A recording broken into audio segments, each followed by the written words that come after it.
Bonjour à tous et toutes et bienvenue au Good Morning Trading du 22 novembre 2018. Un Good Morning Trading un petit peu en retard puisque c'est un jour férié américain, donc il ne va pas se passer énormément de choses et que j'en ai profité pour trader tout très rapidement entre 9h et 9h20. Parce que je sais qu'aujourd'hui ça va pas être une journée, aujourd'hui et demain ça va pas être des journées passionnantes en bourse. On va avoir un petit peu de volatilité à l'ouverture des marchés et puis après c'est tout va tout, tout- pardon, tout va s'arrêter. Puis comme je suis encore un petit peu malade, j'ai en profité pour me reposer. Donc ma priorité c'était de trader entre 9h et 9h30. Et voilà les trades que j'ai pu faire entre 9h et 9h30. Donc c'était vraiment des scalps, hein, puisqu'ils ont duré 5 secondes, 8 secondes, 9 secondes, 40 secondes, 34 secondes. C'est vraiment l'exemple même des scalps. Donc là ça me fait 250 euros. Je retire les frais parce que je suis sur futur. Je dois être à 230, 220 ou 230 euros. Donc ça y est, la journée est finie. Je vais me concentrer sur plein de choses pas intéressantes du tout, comme la comptabilité et tout ça. Mais pourquoi? C'est tout simplement parce que je sais qu'aujourd'hui ça va pas être du tout volatile. Donc je risque, en restant toute la journée devant l'écran, à trader, à un, m'ennuyer, deux, risquer des trades d'ennui, et trois, dépenser beaucoup d'énergie finalement pour pas grand chose, alors que la semaine prochaine ça risque de secouer beaucoup. Donc comme en plus je suis pas en super forme, c'est le moment de prendre de l'énergie et puis d'en profiter pour faire pardon, des choses qui traînent, notamment la compta. Pour aujourd'hui, donc même si on risque pas d'avoir beaucoup de volatilité un petit peu ce matin, puis alors, cet après-midi ça va être mort comme les Américains ne sont pas là. On a deux petites statistiques européennes qui devraient pas faire spécialement bouger les marchés, mais c'est les deux seules que l'on a. Au niveau de l'analyse technique, on est toujours sur, enfin de l'analyse psychologique des marchés, on est toujours sur un marché baissier, déprimé. Je crois que le mot déprimé est vraiment ce que l'on voit sur les indices. On a vu par exemple hier qu'on a eu Wall Street qui a essayé de remonter, notamment le Nasdaq et le Dow Jones, et ils se sont totalement écroulés en fin de séance dans la dernière demi-heure. Tous les points qu'ils avaient pris, ils ont perdu, ils ont même enfoncé un petit peu plus bas. Donc là, c'est vraiment signe qu'il n'y a pas beaucoup d'acheteurs parce qu'on était à la veille d'un jour, d'une semaine, pardon, de 4 jours de vacances pour énormément de traders américains. Donc il n'y avait plus grand monde. Ils étaient déjà en train d'aller faire les achats, préparer les achats de Noël. Et on est dans un climat déprimé. Donc il n'y a pas grand monde qui passe à l'achat en ce moment. Pourquoi il est déprimé? Parce qu'on a énormément de facteurs de risque à moyen terme qui restent très importants. Donc on va, on va faire la litanie. On a bien entendu l'Italie, l'effondrement des banques grecques. Alors ça, elles mangent comme c'est pas possible. On a des problèmes avec les GAFA, les remous. Est-ce qu'elles sont valorisées trop, pas assez valorisées, trop valorisées? C'est plutôt trop valorisé actuellement, et des difficultés pour la mise en œuvre du Brexit. Donc tout cela, ça fait beaucoup. Le seul horizon que l'on a, c'est peut-être lors du sommet du G20 le 30 novembre à Buenos Aires, un signe positif de la part de Donald Trump et de Xi Jinping, le leader chinois, sur le commerce international. On a quelques déclarations qui montrent une certaine détente entre eux.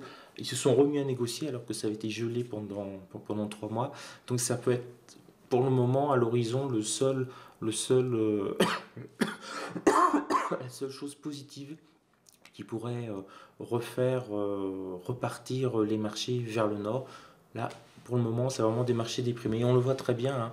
On voit donc la tentative de rebond du Nasdaq, hein. Je vous en avais parlé lundi, que l'on pouvait rebondir sur le support mensuel. On l'a fait. On a bien été sur le plus bas du mois précédent, c'était mon objectif. Et depuis, on stagne sur le plus bas du mois précédent. Donc, compliqué, parce que d'autant plus que ça va être férié. Mais comme ça va être ouvert entre vendredi pendant quelques heures, demi-séance, si éventuellement on se met à baisser, on aurait peut-être une deuxième tentative intéressante, à condition qu'on passe vraiment sous le support mensuel, c'est-à-dire qu'on casse le plus bas du plus bas de lundi pour pour rentrer à nouveau, mais il faut vraiment qu'il soit assez bas pour aller rechercher le support à mensuel. Donc là, il faudra attendre une bougie en 5 minutes par exemple, rassurante, qui permet de voir qu'il essaie de réintégrer le support à mensuel. Je vous le dis, hein, ce sera certainement plus pour la semaine prochaine que cela va se jouer. Et puis s'il y a une tentative de rebond, notamment lundi, si on a de très bons résultats sur Thanksgiving, si les Américains ont acheté de manière frénétique, on pourra avoir un rebond. Alors ce qui est intéressant, c'est de voir pour l'instant ces bougies, on a un début de loi de dos, c'est-à-dire que pour le moment, je dis bien pour le moment, les plus bas sont de plus en plus hauts, donc c'est un petit signe que ça peut essayer de prendre appui sur plus bas du mois précédent pour essayer de remonter un peu et pour aller chercher la middle SA mensuelle, là vraiment, si on a des bonnes nouvelles. Pour le Dow Jones, alors lui, il est encore plus dépressif. Il n'a pas atteint son plus bas du mois précédent, mais il peut aller le chercher, hein. C'est pas impossible du tout. Pour le moment, il a un point bas dans la zone des 24 340 qui a permis un beau rebond puisqu'on était remonté quasiment sur les 750. Donc là, si on remonte, il faudra déjà que l'on réussisse à se stabiliser sur la middle S1 mensuelle qui est à 24 581. Ce serait déjà beau pour éventuellement essayer si on a des bons résultats de Thanksgiving et surtout de bons résultats lors du G20 avec peut-être l'ébauche d'un accord ou une promesse d'un accord entre les États-Unis et la Chine pour pouvoir repartir un petit peu remonter. Mais là, c'est vraiment aller chercher, ça va se jouer entre ces deux zones. Hein, si on baisse, on a, donc je l'ai déjà dit, ce support un mensuel qui me paraît très sexy. Si on casse le plus bas du mois précédent, un petit achat en dessous, retour sur le support un mensuel, et puis peut-être retour sur le plus bas du mois précédent, comme on a eu pour le Nasdaq. Ça fait partie des figures boursières assez récurrentes, on va dire. Pour notre ami le DAX, alors lui, pas mal, hein. Hier, il a eu une belle séance de remontée, alors que tous les autres stagnaient un peu. Lui, c'est un petit peu repris. Bon, il avait tapé le plus bas du mois précédent. Il a été recherché sa middle S1 mensuelle. C'est un peu l'idée que l'on a réussi sur Nasdaq et qu'on garde en tête pour le Dow Jones. En tout cas, ça a aussi bien marché pour le DAX. Je vais arrêter parce que là je commence à m'étouffer et à plus pouvoir parler.